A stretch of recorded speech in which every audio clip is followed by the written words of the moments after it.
Here we are, One Piece chapter 1049, the world that should be. This chapter, oh my god, this chapter already is just, you already know, this 1050 is going to be probably the end of the fight between Luffy and Kaido, just based on the way that this chapter ends. I personally think that 1050 will be the end of the fight, but I can still see a world where it's 50-50, where 1050 is not the end, but we'll see, because I know people are speculating that we haven't got an awakening and all that, but I personally think 1050 will be the title that's called like Luffy versus Kaido, just like the other ones were called Zoro versus King, Sanji versus Queen, Kid-in-Law versus Big Mom, but who knows, we still got about a couple days, leaks are coming soon, but 1049 is right here.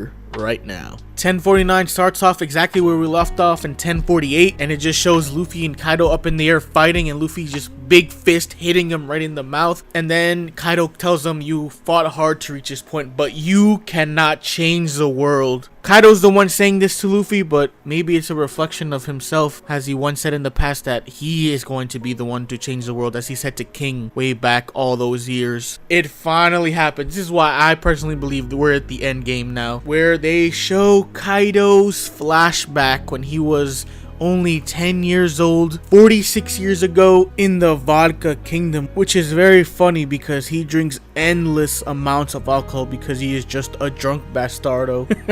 At 10 years old, he was already the most ultimate soldier in his kingdom.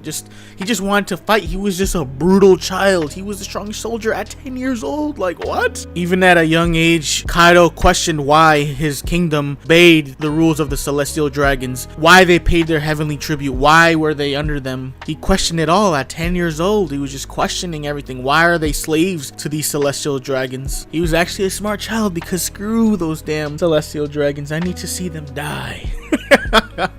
He questions his kingdom's part in playing with the Celestial Dragons and paying their heavenly tribute. They put him to be part of the Navy just so they can be part of the Reverie. And the Reverie it's a council that was formed by the world government, which has 50 of the world's leaders and over 170 nations that are affiliated with the world government. So they wanted to be part of that table, be part of that discussion that happens every 4 years. They exchanged Kaido. They gave him to be their personal lapdog to be part of the Navy. They just yeeted him away because he was questioning their motives and all that, and it's just I can see why Kaido is what he was. He just wanted to be, he just loved the sport of combat. I mean, I don't know if you call that a sport, because he's just out here murdering people left and right. But see why he was questioning, because the goddamn Celestial Dragons are a piece of garbage. But a little after we see that he was being exchanged, we see what I believe is his first bounty, his first wanted poster, and it's 70 million berries, which is crazy. That's the first one we see, so I'm just gonna assume that that's his first wanted poster. And there's a funny scene here where they showed that the Marines say he's escaped again, and they're saying that he gets caught every time he's hungry, apparently, which is funny as hell.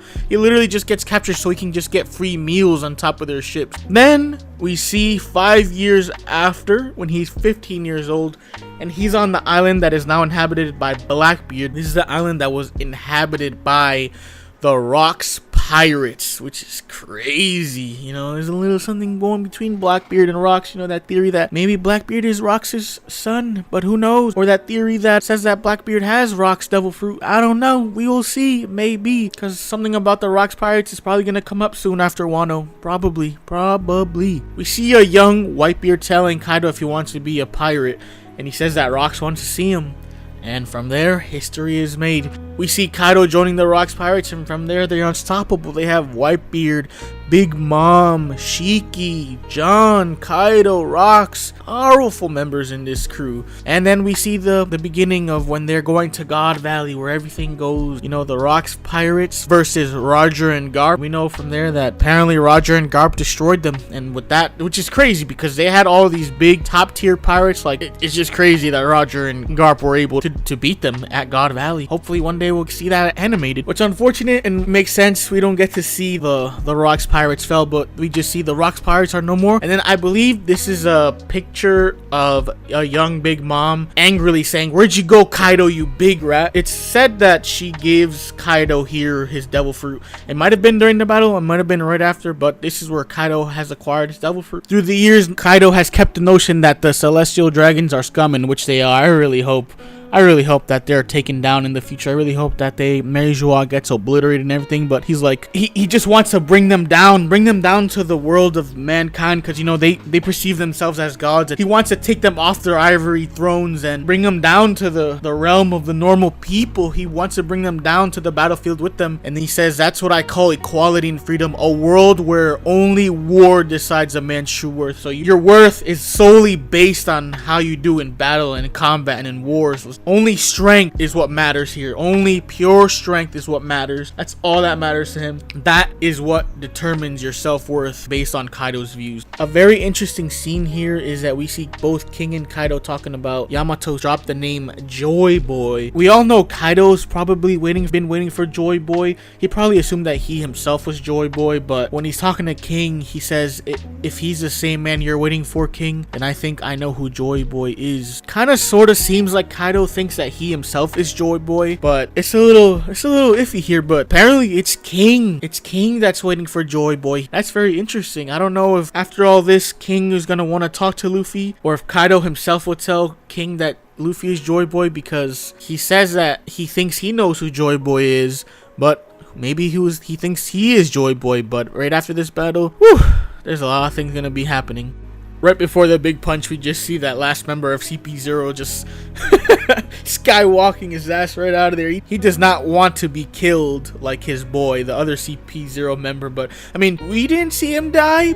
We could just assume that Kaido annihilated him with his club, but we don't see it. We just see this CP0 member just skywalking. He lets himself right out of Onigashima. He does not want to be there anymore. Right before the final clash, we see the insides of Onigashima. We see Kid finally get up, and we see the water just rushing through all of Onigashima. We see people being swept away in the water like Brook, some of the Minks, Robin, Beppo, Law, Apu. We just see Beast Pirates getting swept away by the water. We see Usopp holding Kiku and Kinemon. We just see everyone. We see water just sweeping everyone away from Onigashima. We see Denjiro bowing down to Lady Hiyori and telling her how she's been so brave and strong throughout these years. And we finally see the burning head of your boy Orochi just on the ground. I think this is the end, boys. I think this is the end of that Bastardo right there, man. That's the end of him. And then it finally happens. Onigashima is falling because the flame clouds that Kaido has put around Onigashima have finally disappeared, and Onigashima has come crashing down on top of the land of Wano. But my boy, the future Shogun of Wano, Momonosuke, is finally able to summon the flame clouds to keep it afloat and move it away from falling on top of the people, where they're summoning the lanterns into the sky. And in what I believe is to be the final clash of this fight, Kaido asks Luffy, what kind of world will you create? And Luffy answers him, I'll make a world where my friends can eat as much food as they want. And he brings down a massive hockey infused punch right into the dome, right into the face of Kaido. The punch just hits him directly in the face, and Kaido's head turns to the side, and he's taking the full brunt of the punch, that it even breaks a part of the left side of his horn, and he starts falling, swirling straight into the ground in one of the most amazing scenes ever. He just slams into the ground. He punches him so hard, he starts swirling because he's in his dragon form, swirling into the ground. It makes me believe that this is the end of Kaido versus Luffy, because just like when Big Mom was falling, she herself in her own mind was like, damn it, this is all your fault. Are you listening, Roger? Why did you have to go and say all that? The whole world bought it. The great pirate era. Your time was up, so it didn't affect you. All those brats come flooding in looking for their chance to shine, and you left us to deal with it. The least you could have done was tell us about the One Piece before you croaked. It is real, right? What is it? Where is it? Does this country hold some of the answers? It's so frustrating. Roger, why did you have to go and say that? And he says to himself in his own internal monologue that makes me assume that this is it. That was the final blow, because he says, King, I think I know who Joy Boy is. We get another flashback of Kaido talking to King, and we see King asking Kaido, who is he? And Kaido responds, he is the man who shows up to beat me in the future. And King says, in that case, I suppose we'll never meet him, because King honestly believes that Kaido will never be able to be defeated in combat, because he is the world's strongest creature. But that is a flashback, and right before that flashback, we see Kaido just falling to the ground. Swirling dragon just falling to the ground. We see the lanterns coming up from the sky. One of them says, "Beat that scary dragon, bring the Kozuki clan back." We see that Onigashima has safely landed outside of the city because Momonosuke has brought down Onigashima safely to the ground. It will no longer crash into the city. After Onigashima has been safely put down from the sky, away from endangering the other people in the city, in the final 3 panels we see Onigashima safely on the ground because Momonosuke brought it down, and then Momonosuke falling to the ground. Not hard, not nothing crazy, but he's exhausted. He used everything, he's still learning his new dragon powers. And then we see Luffy falling from the sky, tired. So I believe that this is it, boys. This is it. 1049 was the final blow. Anything can happen here in 1050, we'll know in a couple days, but this is it. 1049 and 1050, this is it. 1049 showed probably what is the end of the battle, so we'll see in 1050 if it truly is the end of the battle between Luffy and Kaido. Overall, I thought 1049 was a very amazing chapter. We got a lot of things. Here.